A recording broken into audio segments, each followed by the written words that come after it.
सुंदर है, बड़ी प्रसिद्ध है। अहम हरे तब पादयिक मूलम दासानुदासो भवित। एक दैत्य भी जानता है इस बात को। क्या बोले, प्रभु मुझे आपका दास नहीं बनना, मुझे आपका भक्त नहीं बनना, तो फिर क्या बनना? बोले दासानुदासो भवितास्मि भूय। मुझे अपने भक्तों का भक्त बना दो, मुझे अपने दासों का दास बना दो। भक्त बनने में तो आनंद है, पर भक्तों के भक्त बनने में ज्यादा आनंद है। भगवान की दृष्टि भक्तों से पहले उन पर पड़ती है जो भक्तों के, संतों के चरण को पकड़ के रखता है।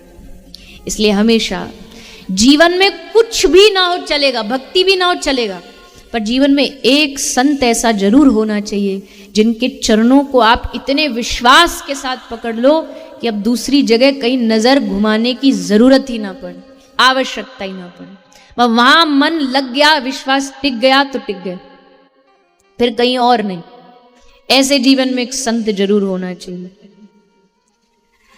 तो वृत्रासुर ने बड़ी सुंदर स्तुति की।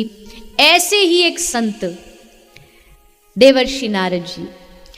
संत चाहे ना संकल्प ले ले तो बड़े से बड़े दैत्य को भी भक्त बना सकता है। नारद जी ने किया। कैसे? एक हिरण्यकश्यपु नाम का दैत्य था, उसके भाई हिरण्याक्ष को वराह भगवान ने उसका उद्धार कर दिया। तो अब उसको भगवान नारायण से बड़ी ईर्ष्या हो गई। उसने सोचा कि नारायण को तो हरा के रहूंगा। नारायण को हराने के लिए बल चाहिए, शक्ति चाहिए। शक्ति कहाँ से मिलेगी? तप करने से। तो तप करने चला गया, ब्रह्मा जी का तप किया और ब्रह्मा जी से वरदान मांगा, ब्रह्मा जी हमको अमर बना दो। तो ब्रह्मा जी ने कहा कि माफ करना भैया, पर ये हमारे सिलेबस में नहीं है, अमर हम नहीं बना सकते, क्योंकि हमको खुद को ही एक गिनी चुनी आयु मिली है। वो आयु खत्म होते ही ब्रह्मा बदल जाते हैं। ब्रह्मा जी की भी अपनी आयु है, वहां भी ब्रह्मा बदलते, इंद्र बदलता है, सब देवता बदलते। तो अमर तो नहीं बना सकते। बोला ठीक है, अब हमने तप किया तो हमारे मन मर्जी तो आपको करनी पड़ेगी। बोले बताओ इसके अलावा क्या मांगना है? बोले फिर 6 वरदान मांगूंगा। ब्रह्मा जी बोले मांगो।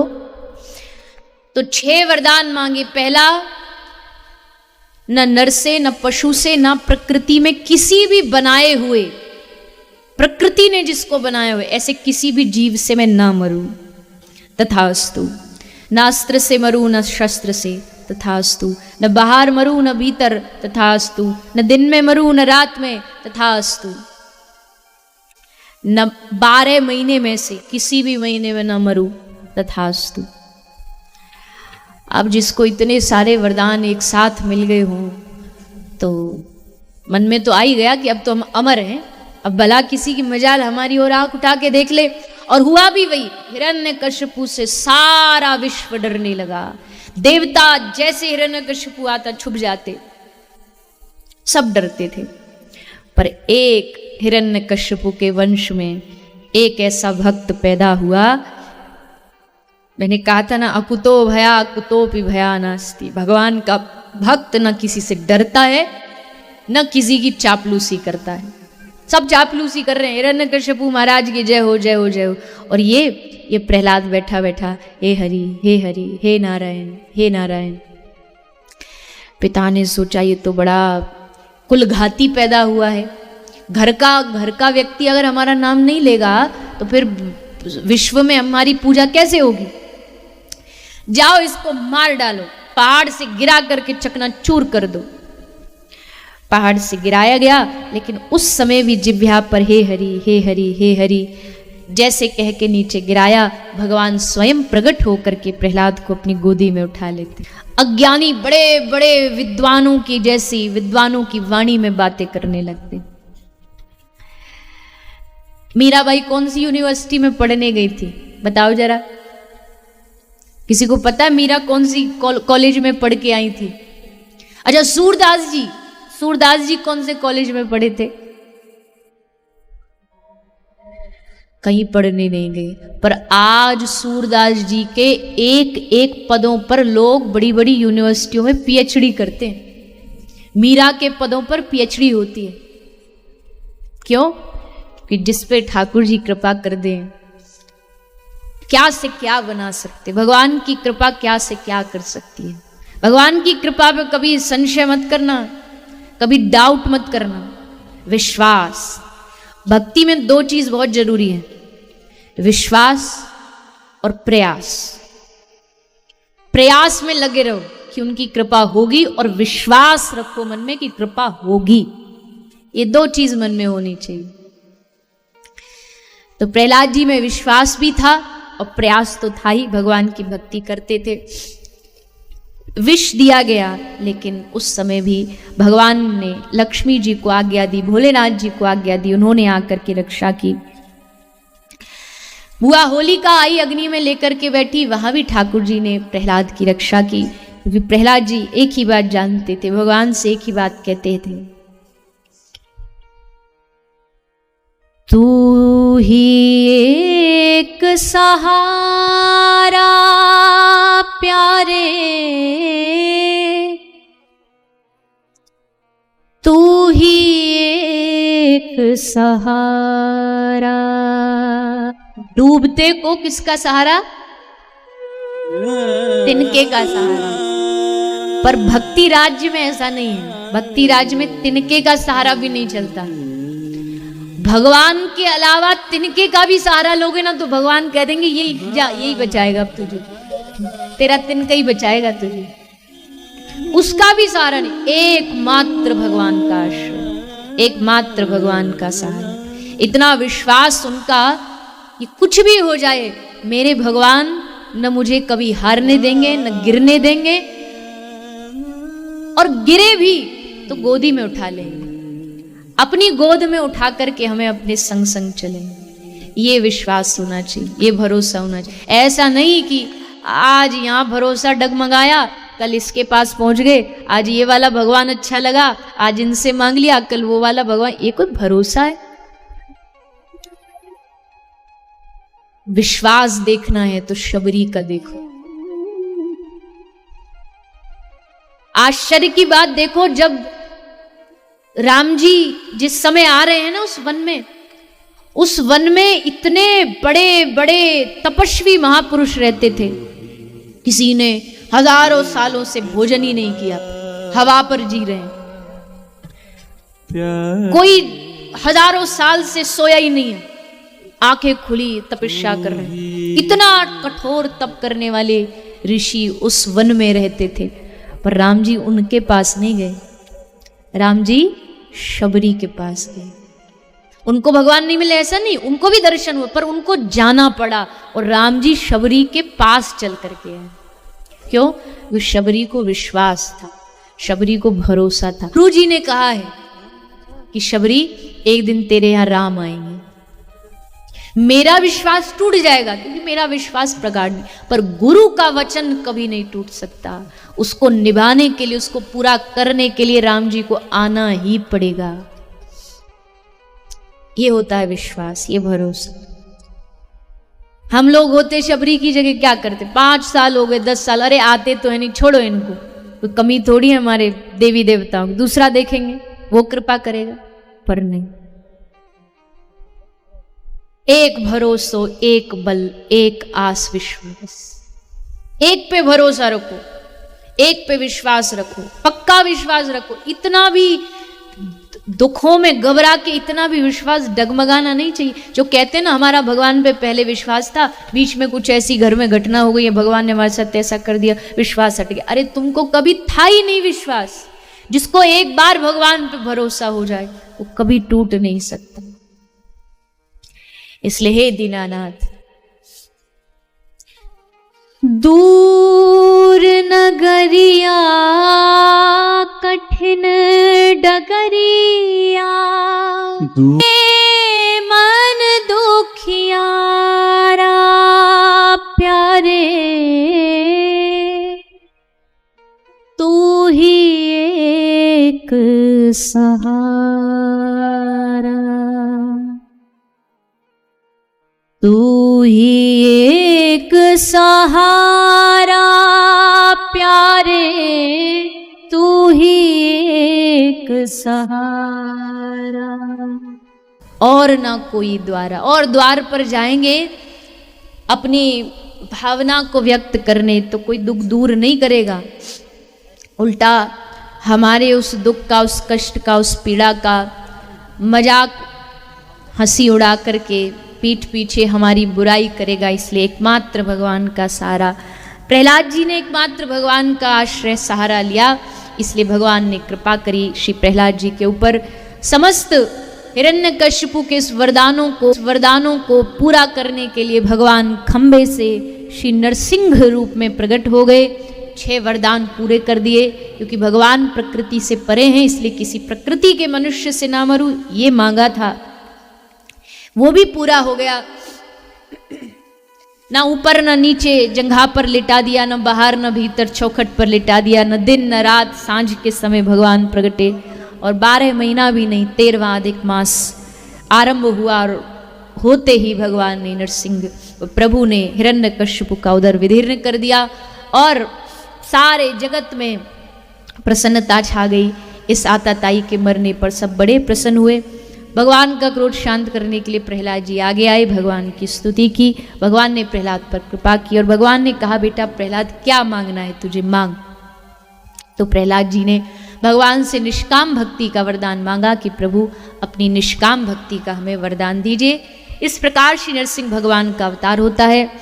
फिर आगे भगवान के एक और गजेंद्र भक्त की कथा सुना रहे हैं सुखदेव जी। एक हाथी था, अपने परिवार के साथ नहाने के लिए आया सरोवर में। सब बड़े आनंद ले रहे थे उसके साथ, पर अचानक से गिराह ने आकर के उसका पांव पकड़ लिया। कुछ समय तक सब साथ रहे, पर एक एक करके फिर धीरे धीरे परिवार वाले भी छोड़ करके चले गए। क्योंकि देखो गोस्वामी जी कहते, सुर मुनि जन सबकी यह रीति, स्वार्थ लाग करहीं सब प्रीति। ये तो भैया दुनिया की रीति है कि यहाँ सब एक दूसरे से प्रेम ही इसलिए करते क्योंकि सबका स्वार्थ का रिश्ता है, सब स्वार्थ से जुड़े हैं। तो सब चली इसीलिए रहे क्योंकि उसको उससे स्वार्थ है, उसको उससे स्वार्थ है, उसके उससे काम बन रहे हैं, अपनी इच्छाएं पूरी हो रही हैं, बस तभी ये रिश्ते चलते हैं। दुनिया में बस भगवान और भक्त का एक रिश्ता ऐसा है जिसमें कोई स्वार्थ नहीं। कवि गंग हुए हैं, उन्होंने कहा है अकबर को, मात कहे मेरो पूत सपूत, बेनी कहे मेरो सुंदर भैया, पत्नी कहे मेरो प्राणपति, जिनके जाके ले बलैया। मात कहे, मात कहता है, मैया कहती है मेरा पुत्र बड़ा अच्छा है, पर कब तक? वो तब तक ही कहेगी जब तक उसका कहना मानेगा। जरा बहू की ओर ले ली ना तो बस फिर देखो, फिर वो जैसे वो घड़ी का एक बड़ी वाली घड़ी का एक पेंडुलम होता है ना, ऐसे ऐसे बेचारा हिलता रहता है, वैसे उसकी हालत हो जाती है। माँ की कहे तो बहू नाराज हो जाए, बहू की कहे तो माँ नाराज हो जाए। मात कहे मेरो, बेनी कहे, बेनी मतलब बहन, बहन कहती आ मेरा भैया, इससे ही तो मेरा मायका है, इससे ही तो मेरा घर बार है। और कब तक? जब तक वो जब विदा होती है उसमें मोटा सा लिफाफा दोगे तब तक। रक्षाबंधन पे राखी बांधने आए, 10 रुपया विदाई में दे के देखो, फिर प्रचंड रूप दिखाएगी अपना। सबरा हिसाब किताब का पूरा लेखा जोखा दे देगी कि ऐसे ऐसे तुम, इतनी की राखी आई, इतनी की मिठाई आई। इसलिए तो बोलते नहीं, वो बहन बेटी जो आती है जितना वो लेके आती है उसका थोड़ा और बढ़ा के दे देते हैं, क्योंकि पता है बहन बेटी को नहीं दिया तो काली बन जाएगी। तो बेनी कहे मेरो सुंदर भैया, पत्नी कहे मेरो प्राणपति। पत्नी कहती है हाँ ये तो मेरे प्राणपति हैं, इनके कारण तो मेरा सुहाग है, इनके कारण तो श्रृंगार है। पर कब तक? जब तक वो सैलरी का लिफाफा लाके इसके हाथ में दे देता है। नहीं दे तो महाराज फिर क्या बोलेगी? फिर बोलेगी इतने रिश्ते आए थे मेरे, पर पता नहीं हमारे पिताजी ने तुम में ही क्या देखा ऐसा, इतने बढ़िया बढ़िया घरों से रिश्ते आए थे। ये सब कथा का विषय नहीं, ऐसी हंसाने के लिए बोल रहे, भागवत जी में नहीं लिखा है सब कहीं में। कोई भी भारतीय पति हो ना, उसका एक डायलॉग सुने बिना तो जीवन जाता ही नहीं। एक डायलॉग जरूर भारतीय नारी जरूर बोलती है, भारतीय नारी सब पे भारी। एक डायलॉग जरूर बोलेगी। क्या बोलेगी? जब झगड़ा होगा तो बोलेगी वो तो धन्यवाद दो भगवान का जो इतनी सीधी बीवी मिली है। ये सब ऐसे ही विनोद के लिए, मैया बुरा नहीं मानना कि कल से आओ ही नहीं कथा में। आजकल लोग बुरा बड़ी जल्दी मान जाते हैं। तो मात कहे मेरो पूत सपूत, बेनी कहे मेरो सुंदर भैया, तात कहे मेरो है कुल दीपक। पिता कहता है मेरा कुल दीपक है, पर वही अगर पुत्र कहना नहीं मानता तो वही पिता अखबार में वो एडवर्टाइज निकाल देता कि हम अपने बेटा को जायदाद से बेदखल करते, इससे हमारा कोई लेना देना नहीं आज के बाद। पत्नी कहे मेरो प्राणपति जिनके जाके लेव बलैया, पर कवि गंग कहे सुन शाह अकबर जिनकी गांठ सफेद रुपया। बड़ी सीधी सी बात है और ये कोई गलत भी नहीं है। मैंने जैसा कहा ना, दुनिया चली इसी रही है क्योंकि स्वार्थ है तभी चल रही है। स्वार्थ खत्म होते तो दुनिया चलेगी कैसे? पर ध्यान रखिए, ये स्वार्थ संसार में रहे तो ठीक है चलेगा, पर यही स्वार्थ की जो आदत है ना, भगवान के तक नहीं पहुंच जाए। दुनिया में स्वार्थ रखो, रिश्तों में स्वार्थ रखो, कोई बात नहीं, पर भगवान के साथ स्वार्थ नहीं। वहाँ लेना देना मत करो, वहां में ये सब दुकानदारी मत करो। एक शायर की बड़ी सुंदर पंक्ति है, हे प्रभु मैं तुझे देखूं तो देखूं पर तू न मुझको देखना, क्योंकि तूने अगर देखा मुझे तो मशहूर हो जाऊंगा मैं। अरे भगवान देख रहे हैं इसको, बड़ी कोई बात होगी इसमें। मैं तुझे देखूं तो देखूं, तू ना मुझको देखना, तूने अगर देखा मुझे मशहूर हो जाऊंगा मैं तुझे चाहूं तो चाहूं पर तू ना मुझको चाहना, क्योंकि तूने अगर चाहा मुझे तो मगरूर हो जाऊंगा मैं, घमंड से भर जाऊंगा। और मैं तुझसे मांगू तो मांगू पर तू कुछ ना मुझको देना, क्योंकि तूने अगर दिया मुझे तो भक्त नहीं फिर मजदूर कहलाऊंगा मैं। मजदूरी में ही तो लेना देना होता है। तुम्हारे घर एक मजदूर आया घर बना के गया, झाड़ी लेके गया, 50-100-500 रुपया हिसाब बराबर, कोई एहसान थोड़ी, उसने जो घर बनाया उसकी मजदूरी ले गया। वैसे ही भगवान के सामने जाके मंदिर गए, माला करी, परिक्रमा करी, उसके बदले कुछ मांग लिया, हिसाब बराबर। अब आपका और भगवान का कोई रिश्ता नहीं, आपने किया, भगवान ने उसका बदला दिया, खत्म। पर जब गर्व से कहोगे नहीं भगवान जो हम कर रहे हैं वो आपसे प्रेम के लिए कर रहे हैं, हमें चाहिए नहीं आपसे कुछ, तब देखो फिर भगवान पीछे पीछे घूमेंगे। मेरो माही शाम लगो संग डोले, जित जाऊं तो आडो ही आवे, बिना बुलाए बोले। ब्रज की गोपी कहती है जित जाऊं आड़ो, मतलब टेढ़ा आके ठाड़ा हो जाता, खड़ा हो जाता है, बिना बुलाए बोले। मैं कह रही हूं भग जा, अरे कन्हैया जा यहां ते, पर जा ही नहीं रहे, पीछे पीछे घूम रहे। क्यों? निस्वार्थ प्रेम। तो प्रहलाद जी स्वार्थ संसार में जितना हो वो ठीक है, पर भगवान से नहीं। तो गजेंद्र को यहां सब छोड़ करके एक एक करके चले गए। गजेंद्र के पास अब कोई नहीं बचा, अपना बल लगाया वो भी खत्म हो गया। तब अंत में गजेंद्र को भगवान की याद आई, तू ही एक सहारा, एकमात्र आप ही आश्रय हो। भगवान को पुकारा, भगवान ने आकर के गजेंद्र ग्राह दोनों को बाहर निकाला और अपने सुदर्शन चक्र से ग्राह का सर धड़ से अलग कर दिया। इस प्रकार भगवान ने गजेंद्र पर कृपा की। फिर समुद्र मंथन हुआ, समुद्र मंथन में देवताओं को अमृत प्राप्त हो गया। भगवान ने मोहिनी रूप धारण करके देवताओं को अमृत पिला दिया। दैत्य बड़े दुखी हुए, स्वर्ग पर चढ़ाई की, युद्ध हुआ, देवताओं को हरा दिया, स्वर्ग में राक्षसों का बोलबाला हो गया। तब देवताओं की माता अदिति ने भगवान से निवेदन किया, व्रत किया और माता अदिति के गर्भ से श्री वामन भगवान का प्रागट्य हुआ। बोलिए वामन भगवान की। द्वार पर श्री वामन भगवान पधारे हैं। एक ब्राह्मण द्वार पर आया है, ये देख करके बलि महाराज बड़े प्रसन्न हुए, अपना यज्ञ छोड़ करके बाहर आ गए, वामन भगवान का स्वागत सत्कार किया। कहिए महाराज क्या चाहिए आपको? वामन भगवान ने कहा नहीं हम कुछ लेने थोड़ी आए, हमने तो सुना कि तुम यज्ञ कर रहे हो तो ऐसे ही आ गए। चलो प्रभु बड़ी कृपा, आ गए ऐसे, पर अब तो कुछ मांग लो। ना ना भैया हम तो ठहरे बाबा जी आदमी, हमको क्या आवश्यकता किसी चीज की। ना ना प्रभु कुछ तो आपको लेना ही पड़ेगा, मेरे दरवाजे से आज तक कोई खाली हाथ न लौटा, आप भी नहीं लौटेंगे। अच्छा चल इतना कह रहा है, इतना बोल रहा है तो काम कर, 3 पग भूमि दान में दे दे। बड़ी जोर से हंसता है, बोली अरे महाराज ये भी कोई मांगने वाली चीज है, इतने बड़े राजा से 3 पग भूमि मांग रहे हो? कोई बड़ी वस्तु मांगो, कोई एकाध गांव, एकाध राज, एकाध देश मांगो, 3 पग भूमि से क्या होगा? वामन भगवान मन ही मन हंस रहे हैं कि अभी तूने हमारी 3 पग देखी नहीं है, अभी देख तू आगे। बलि ने संकल्प लिया, संकल्प होते ही भगवान वामन से विराट रूप धारण करते हैं। 2 पग भूमि में ही बलि का सब कुछ नाप लिया। तीसरे तक की तो बारी नहीं आई, और जब तक बारी आई कुछ बचा नहीं बलि के पास। वामन भगवान ने पूछा अब क्या देगा तीसरे पग भूमि में। बड़ा समझदार है बलि, हाथ जोड़ के निवेदन किया, प्रभु 2 पग भूमि में आपने मेरा धन और मन नाप लिया, पर मेरा तन अभी भी बाकी है, इसलिए इस शरीर को भी अपना बना लो। भगवान ने अपना चरण बलि के माथे पर रखा और बलि का संकल्प पूरा हुआ।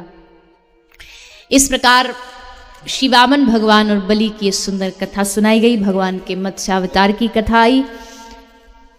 फिर भगवान के चंद्रवंश और सूर्यवंश में जो 2 अवतार हुए हैं उनकी कथा सुनाई जा रही है। पहले है सूर्यवंश में अवतरित भगवान श्री रामचंद्र प्रभु। सूर्यवंश में बड़े बड़े प्रतापी राजा हुए, राजा अम्बरीश, राजा रघु, राजा दिलीप। इसी वंश में महाराज दशरथ हुए, जिनकी 3 रानियां हैं, कौशल्या, माता केकई और माता सुमित्रा। इन तीनों रानियों के घर संतान नहीं है, इसलिए महाराज दशरथ बड़े उदास थे। एक दिन अपनी समस्या लेके अपने गुरु के पास गए और अपना भाव, अपना कष्ट, अपना दुख अपने गुरु को सुनाया। वो स्वामी तुलसीदास जी रामचरितमानस में वर्णन करते हैं। निज सुख दुख सब गुरु ही सुनायहु, वशिष्ठ बहुविधि समझायहु, भुवन विदित भगत भयहारी। अपने गुरुदेव से निवेदन किया, है गुरुदेव क्या करूं, अपना सुख दुख सब गुरु को बताया। गुरु ने कहा धरऊ धीर होई सुतचारी, त्रिभुवन विदित भगत भयहारी। पुत्र कामेष्टि यज्ञ की आज्ञा दी। आज्ञा होती तैयारियां अयोध्या में शुरू हो गई। श्रृंगी ऋषि वशिष्ठ बुलावा, पुत्र काम शुभ यज्ञ करावा। श्रृंगी ऋषि को न्योता दिया गया। यज्ञ आरंभ हुआ और यज्ञ के विश्राम में प्रगटे अग्नि चरु कर लीनी। भगवान अग्नि प्रकट हुए, खीर का प्रसाद दिया, कहा तीनों माताओं को ये प्रसाद बांट दो। तीनों माताओं में प्रसाद वितरित कर दिया गया। धीरे धीरे धीरे धीरे माताएं गर्भवती हुई। समय बढ़ता गया। सारे अयोध्या के लोगों का हृदय मन चित्त प्रसन्न हो गया। चैत्र का पवित्र पावन महीना आया, 9वीं तिथि आई, और उस 9वीं तिथि को भगवान उस शुभ घड़ी को, शुभ तिथि को चुनते हैं और उसका चुनाव करके 9वीं तिथि को मध्याह्न के समय, 9वीं तिथि मधुमास पुनीता, शुक्ल पक्ष अभिजित हरिप्रीता, मध्य दिवस अति शीत न घामा, पावन काल लोक विश्रामा। मध्याह्न के समय में इस जगत को पावन करने के लिए, हम सबको अपने जीवन से मर्यादा सिखाने के लिए, जन जन में मर्यादा की स्थापना करने के लिए मर्यादा पुरुषोत्तम भगवान श्री रामचंद्र का प्रागट्य होता है। चारों ओर भगवान के आगमन की प्रतीक्षा हो रही थी। कौशल्या मैया ने देखा कि पुत्र तो आया पर पुत्र नहीं है, तो सबका बाप आया है। 4 हाथ, शंख चक्र गदा। माता कौशल्या बोली प्रभु हम आपको बोले थे बालक बन के आना, आप ये क्या बन के आ गए? लोग पूछेंगे कैसा बेटा हुआ? बोले 4 हाथ वाला बेटा हुआ। क्या जवाब देंगे हम? तो प्रभु थोड़ा सा ये सब जो आडंबर आप इधर उधर लेके आए ये हटा दो। तो ठाकुर जी ने हटा दिया। माता कौशल्या से कहा मैया अब तो दरवाजा खोल, सब प्रतीक्षा कर रहे हैं, पता तो लगे लोगों को कि पुत्र हुआ है। कौशल्या मैया कहती रुको रुको, अभी पहले तुम बच्चा बन तो जाओ। इतना लंबा चौड़ा कहाँ बालक पैदा होता है? छोटे बालक बनो और निर्वस्त्र। बालक को जन्म लेते ही थोड़ी एकदम बढ़िया टाई कोट पहन करके आता है, निर्वस्त्र पैदा होता। आप ऐसे बढ़िया दूल्हा जैसे तैयार होके आए हो। चलो मैया ठीक है, लो तुम कह रही हो तो निर्वस्त्र हो गए। अब मैया अब तो खोल दरवाजा। अरे दरवाजा खोलने की जरूरत ही नहीं, बताने की आवश्यकता थोड़ी पड़ती है। बच्चे के रुदन से पता लग जाता कि बच्चा हुआ। आप तो ऐसे बढ़िया एकदम बत्ती सी दिखा के हंस रहे हो। रो तो राम जी बोले अब रोना भी पड़ेगा। मैया बोली अब मानव बने हो तो सब करना पड़ेगा, मानव बने तो रोना भी पड़ेगा। तो सुनी वचन सुजाना रोदन ठाना।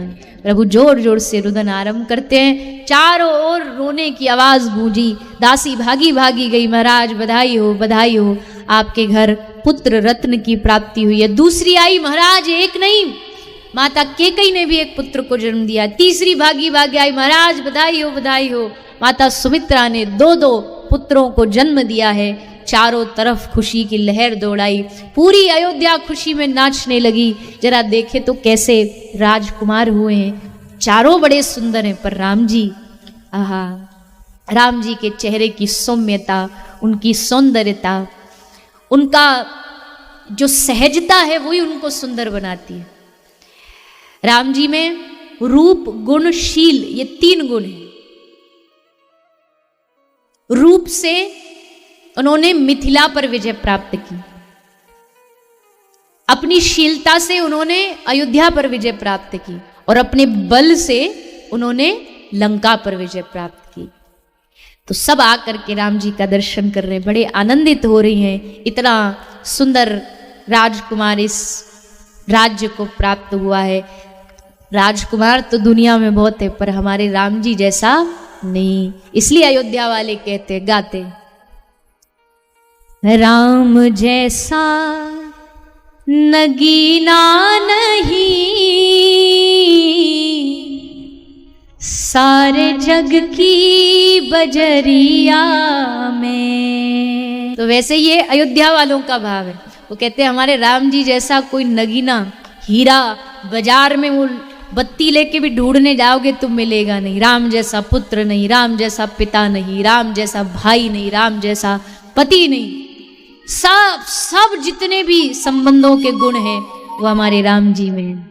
इसलिए अयोध्या की नारी बड़े भाव से गाती है इस भाव को। आप सब भी गाइए प्रेम से। राम जैसा नगीना नहीं, सारे जग की बजरिया में।